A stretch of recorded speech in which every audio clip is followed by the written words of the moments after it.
Qu'est-ce qu'il dit? 2000 hommes par l'homme. Et tu vas au travail à présent. Qui ça? Qui ça?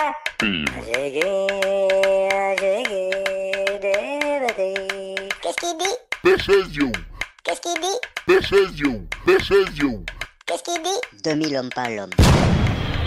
Bienvenue chers auditeurs, auditrices de Radio Trénipondi. Nous sommes aujourd'hui au Robert, dans l'association Passepoto, où on a un magnifique village agricole qui s'est fait ce week-end. Et je suis en compagnie d'une grande dame de la chanson, puisqu'il s'agit de Queen Sheba.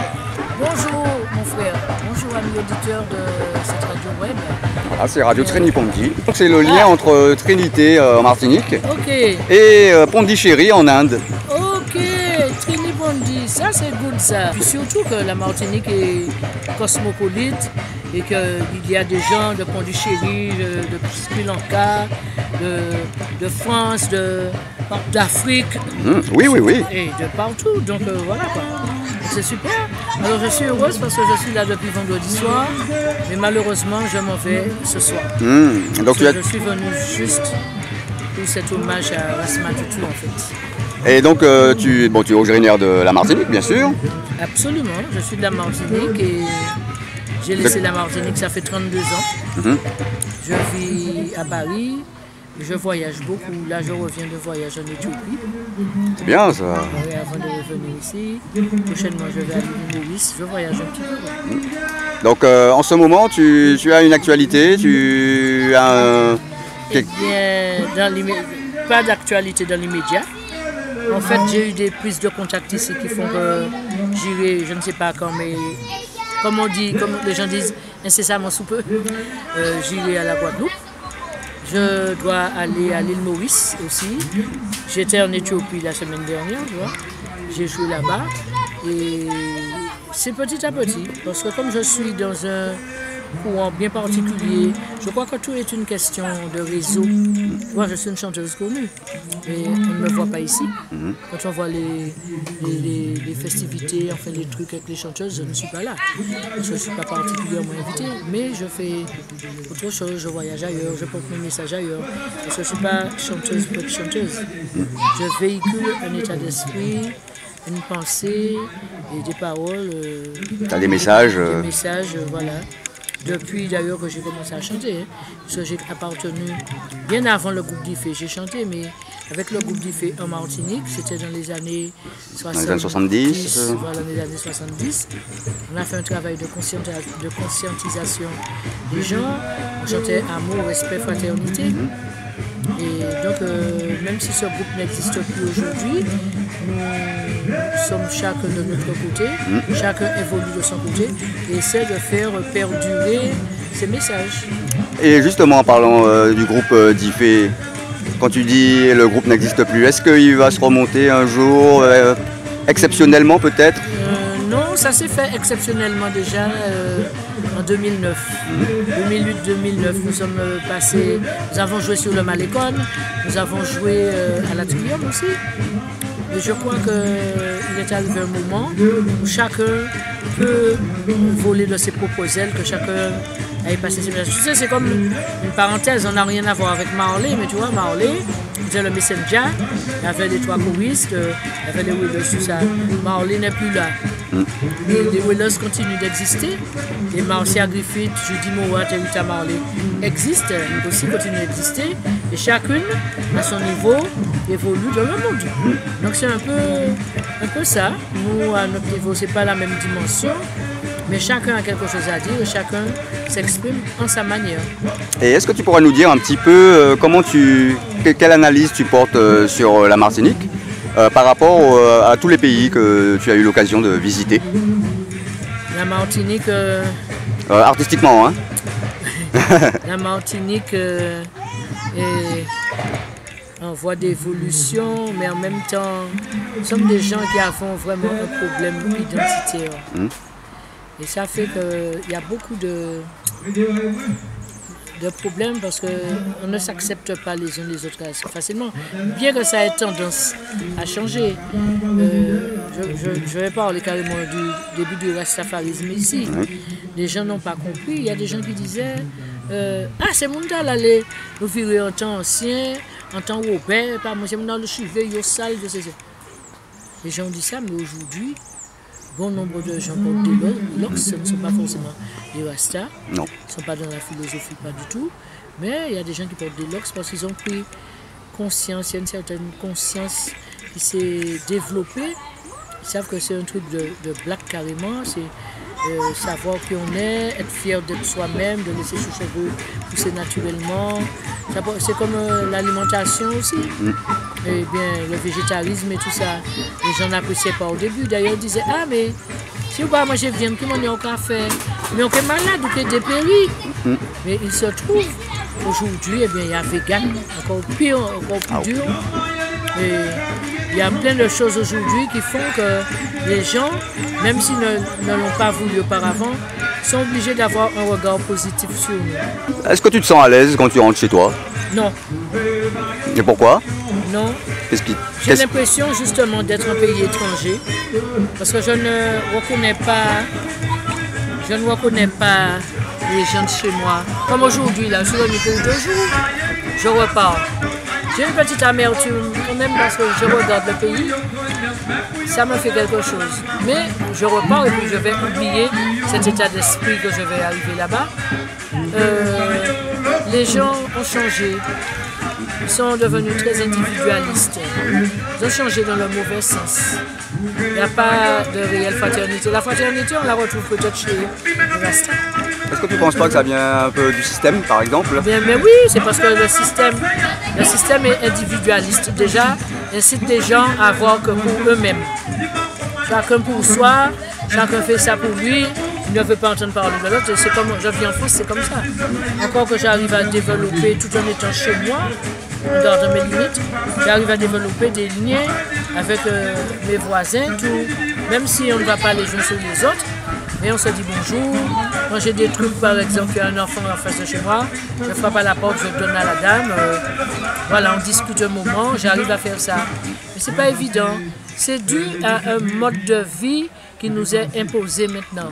Parce que chacun chez soi et... Chacun chez soi. Et puis, bon, c'est bien, la femme travaille aujourd'hui, elle a besoin d'être émancipée, d'évoluer, d'avoir, parce que l'argent que son mari seul pourrait gagner ne suffirait pas aujourd'hui. C'est un cercle vicieux. Elle est obligée de travailler pour avoir son indépendance aussi, pour pouvoir exister, faire ce qu'elle veut. Mais ça aussi, ça détruit quelque chose au niveau de la famille, parce que même en France, c'est pareil, parce que, en fait, les enfants... Il n'y a personne pour s'occuper des enfants. Quand les deux parents sont voués à eux-mêmes le soir. Je vois ça surtout en France où je suis.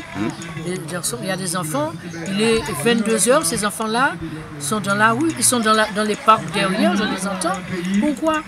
Parce que papa travaille, il n'est pas là, maman travaille, elle fait les ménages après les boulots et tout ça. Elle doit aller faire des courses, elle n'est pas encore rentrée, donc ces enfants-là se baladent. L'éducation n'est pas vraiment soutenue parce que les enfants, les parents pourraient ne pas être là.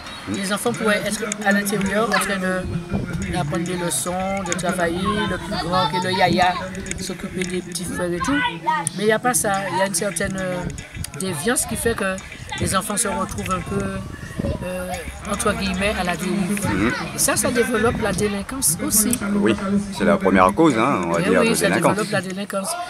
Ici, je ne vis pas ici, mais je suppose que c'est un peu ça. C'est un peu pareil. C'est un peu pareil, les parents travaillent. Quand les parents arrivent le soir, ou les gens qui ont des voitures, qui ont des maisons, tout ça, quand ces gens-là arrivent le soir, ils n'ont pas envie d'entendre les enfants parler. La télé, tout de suite. Oui. Les enfants sont devant la télé. Ils n'ont pas le temps de tout faire à manger. C'est des pâtes et des saucisses. C'est vite fait, les enfants mangent ça. Les enfants s'assoient devant la télé, ils sont abrutis. Ils ne crient plus, il n'y a plus rien. Le week-end, les gens sont fatigués. Ils n'ont pas le temps de s'occuper particulièrement des enfants. Et tout ça, ça joue sur le moral, ça joue sur l'éducation des enfants et sur ce qu'on voit aujourd'hui. Alors, j'ai vu que tu avais sorti un album il y a 3 ans. Oui. Donc, tu peux nous parler un petit peu de cet album? Oui, qui n'a pas été distribué ici. C'est de l'autoproduction. Oui. Je me suis autoproduite.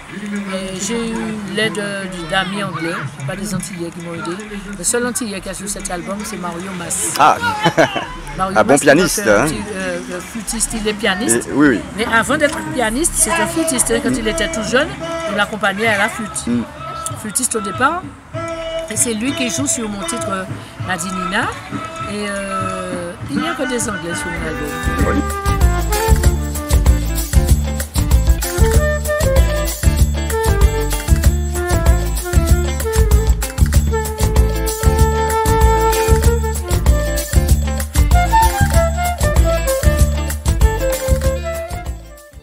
Des Anglais sur mon album.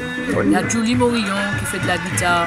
Il était dans Exile One Oui. Donc il y a lui, il y a Derek Février qui est un Dominicain né d'origine dominicaine mais qui est né en Angleterre, qui vit là-bas et il vit là-bas et en Angleterre et il m'a aidé. Il a composé des titres pour moi, il a fait des arrangements sur des titres qui étaient peut-être déjà composés mais qui n'étaient pas vraiment à la hauteur de ce qu'il fallait parce que c'est un jeune qui m'avait fait ça. Ouais. Il a reprogrammé, il m'a vraiment aidé à réaliser mon album. Je peux dire qu'il est le réalisateur de mon album.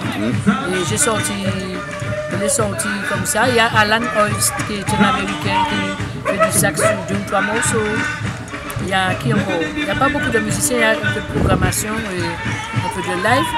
Et il y a Ibis Lawrence qui est de Saint-Thomas aussi qui joue, qui fait de la guitare. Voilà, il n'y a pas beaucoup de musiciens, mais tous ceux que l'on peut retrouver, à part Mario Mas, ce sont des Anglais. Ils m'ont donné la main parce qu'ils ont trouvé inadmissible que je n'ai pas un album. Ouais. Ils m'ont aidé et j'ai réalisé mon album. Voilà, il est sorti. Donc j'ai un hommage à Aimé Césaire. Ouais. J'ai un hommage à Aimé Césaire qui est quand même le chantre de la négritude. Il a été un grand humaniste. Et il méritait, alors je ne sais pas s'il y a d'autres personnes qui ont fait d'autres chansons à son effigie, je ne sais pas, mais moi, j'ai tenu à faire ça parce que je l'ai connu depuis ma plus tendre enfance, à Fort-de-France, puisque je suis des Terre-Saint-Ville. Ah oui. Que ma mère, elle faisait partie du comité des fêtes des Terre-Saint-Ville et il m'est arrivé souvent de me retrouver avec ma mère près de lui, aux côtés du docteur Alicaire, le maître d'Arcière, enfin de toute cette clique politique, pour aller à l'école des Terre-Saint-Ville lorsqu'il faisait son allocution lors de la fête des Terre-Saint-Ville. Donc depuis ma plus tendre enfance, je l'ai connu plus grande aussi, j'ai eu à le côtoyer. Est-ce qu'il t'a donné des conseils, par exemple, sur la vie Non, il n'a pas eu l'occasion de me donner des conseils, mais j'ai été tellement proche de par ses écrits que j'ai découvert assez tard, de par sa manière de recevoir. D'ailleurs, je me suis dit, mais je suis un peu comme lui, parce qu'à un moment, quand il a laissé la Martinique, il est parti. Quand il a laissé la Martinique et qu'il est parti, c'était pour s'éloigner un peu. Il ne se sentait pas à l'aise. Vous voulez prendre un petit peu de recul? Il voulait prendre un peu de recul, il est parti. Donc il était là-bas, à l'école normale. Il a rencontré Louis Lumière, il a rencontré Sangor. Il a fait tout ce qu'il a fait là-bas au niveau de la négritude. Il y avait Madame Colette Nardal, oui. Tous ces gens-là, il y avait des gens qui ont fait un travail positif. Et après, il est revenu, il est resté ici, il est mort ici. Je dis ça de temps en temps, j'ai même eu à habiter chez lui un moment, il n'était pas là. Hein. Ah oui.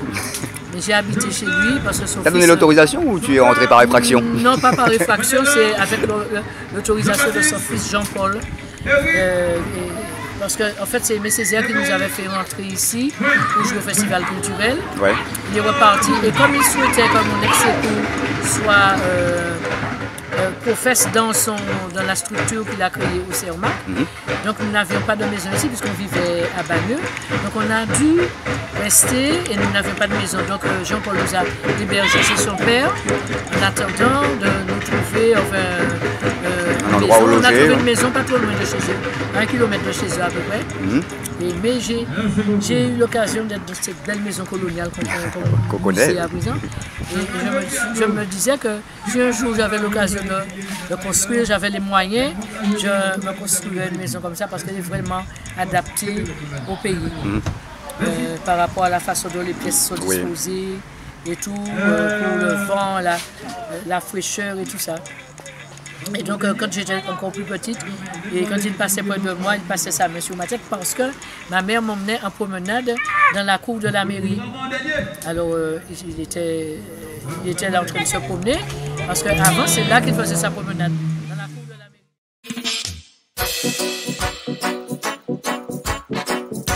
Dédicacé au chantre de la négritude. Chaque fois que je parle de nécessaire, j'ai la gorge qui se serre. Dis-moi, tu as l'occasion de te produire en France sur les scènes Oui, alors en France, je me produis avec là depuis un moment, parce que je suis choriste aussi. Hein, j'ai fait beaucoup de chœurs sur les albums et aussi beaucoup de chœurs en live. Donc avec Winston Jarrett. Winston Jarrett, c'est un vieux Jamaïcain de la trempe de Marley. Et Winston Jarrett, j'ai fait des chœurs aussi avec Jimmy Cliff en live télé par 2 ou 3 fois.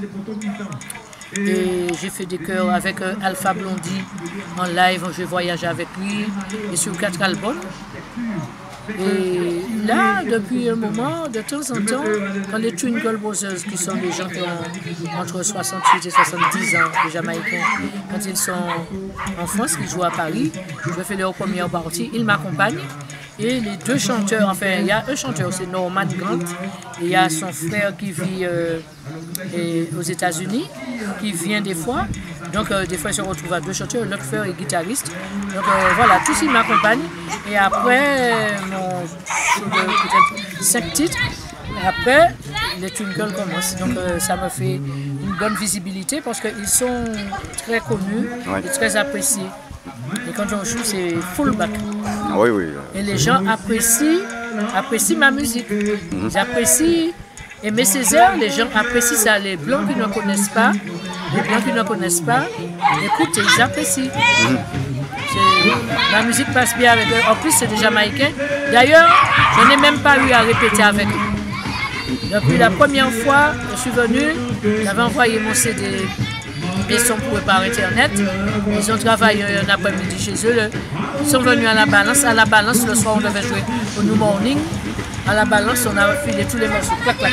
Et quand ils viennent et que je joue avec eux, on n'a pas à répéter quoi que ce soit. Ils se mettent là et puis clac, ils prennent les morceaux. Terminé.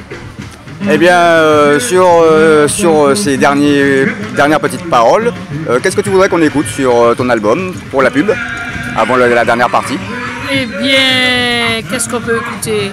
J'aime tellement tous mes titres.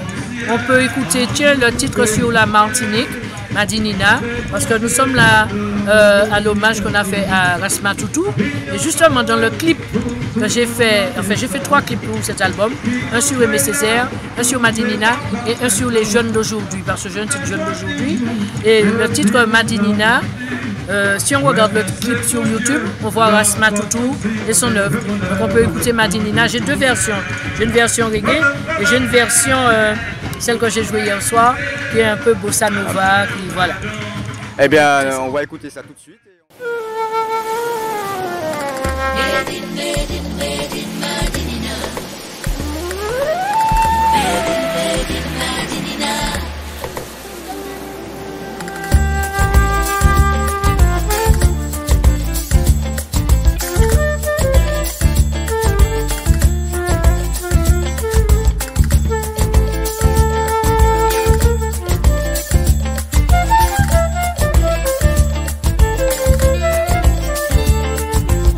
Madinina est l'objet de mon cœur, je suis préoccupé par son bonheur. Alliant courage et ténacité, ses habitants luttent pour exister. C'est pourtant un coin de paradis, fier de l'hibiscus, du colibri, de toutes ces cultures rencontrées qui font sa créolité. Mi amor, Madinina, me gusta de tu es una perla de las Antillas. Madinina, l'île aux fleurs, aux filles et aux épis en pourtant par leurs odeurs. Miroir d'une histoire exacerbée dans un style très naturel, elle invite à venir chez elle, accueillante et hospitalière, nous en sommes fiers. La peur qui sommeille, on ne souhaite pas qu'elle s'éveille, une histoire qui ne date pas d'hier. C'est plaques unitaires, c'est tour de York, sa musique c'est rivière. Mi amor, Adelina, a mí me gusta tú es una perla de las Antillas. Adelina, l'île aux fleurs, aux fruits et aux épices en foutant par leurs odeurs. Ces autres connaissent qui Adelina, c'est une femme qui couchait en bas sous les choix dans la mer Caraïbe là. Toute île qui a l'entouille, c'est maillons en même chaîne. Nous n'y en même histoire, faut pas jamais oublier ça. Diaspora, c'est riche Africa. Mi amor, Adelina, a mí me gusta tú es una perla de las Antillas. Adelina, l'île aux fleurs, aux fruits et aux épices en foutant par leurs odeurs.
L'île aux fleurs, aux fruits et aux épices en tout temps.